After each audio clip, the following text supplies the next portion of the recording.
Hi, it's Chicken Bone John here, and I just want to talk about checking neck blanks for use in cigar box guitars. There's a few things you need to check: whether it's straight, whether it's square. Another thing which people don't always check for is whether it's actually twisted, and you can also check for moisture if you've got the right gear. Let's just have a look at what we need to do this. Obviously, a decent steel rule. That's a metre long. A good set square. Now, I like to use an engineer's square. The other alternative is a traditional carpenter's square. This is a decent one with a hardwood and brass stock. Personally, I think the engineer's square is a bit more accurate, is less prone to getting knocked. The other things you need, now you might not have seen these, a couple of bits of wood. These are called winding sticks. Now the whole idea is to see whether there's any twist in your wood, and you simply set these on top of the piece of wood on the bench, but I can show you here what the deal is. And you sight down them. If you can imagine, these are on the different ends of the piece of wood, and if there's a twist, you you just sight down them, and you can see it's very obvious if there's any twist. All these are I'll show you how to use those in a second. The other thing I've got is a moisture meter. So obviously the first thing you want to check is how straight the wood is. I mean, when we're selecting stuff, we'll sight down it, like a gun sight, to see roughly what it's like.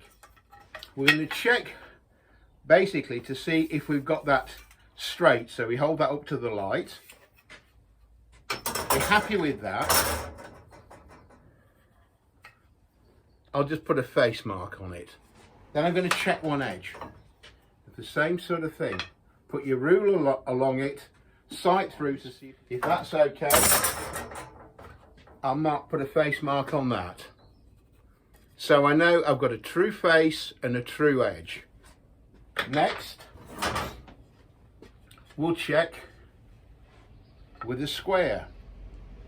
And don't just put it on one part. You can slide it all the way along. Sight to see if it's square. You can also flip it, double check it. Now the other thing, as I say, you want to check for twist. This is how we do this.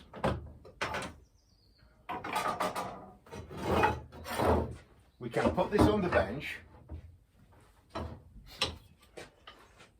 and it's simply a matter of, we put one at the end. The little dot shows us where to center it.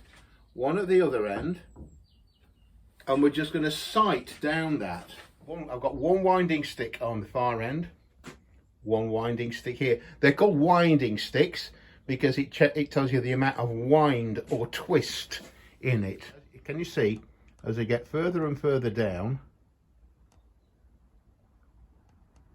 you can sight, and that looks pretty true.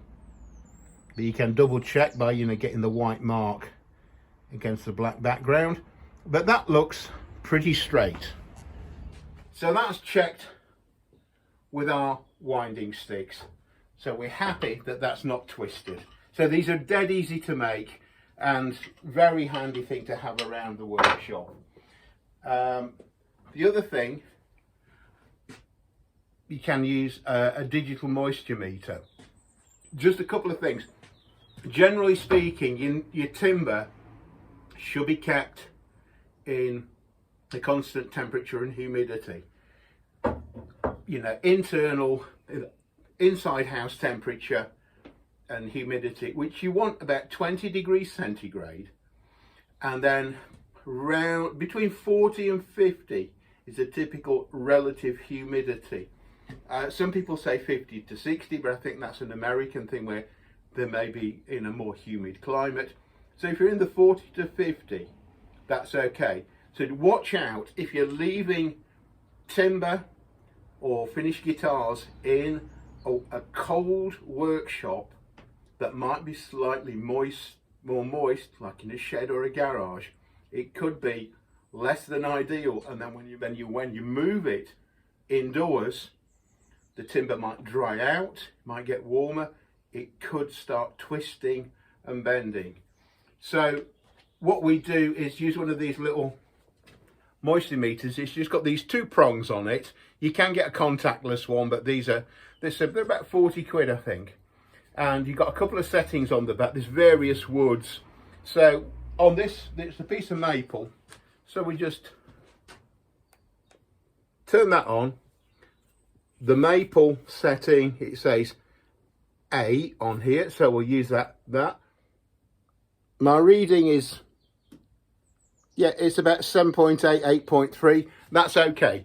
You want to be round about 6 to 10 in terms of the moisture content, the percentage in the wood. It's a lot lower than the relative humidity.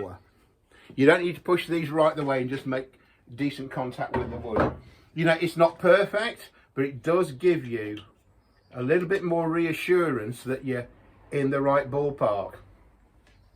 Okay, yeah, just another little thing. The engineer's square, they're not cheap. They don't want to get knocked, so I generally keep it in an old cigar box with a bit of padding so it's safe. Okay, that's it. Getting your guitar necks off to a good start. Straight, square, not twisted, and about the right moisture content. Okay, hope that's been of some use. Bye for now.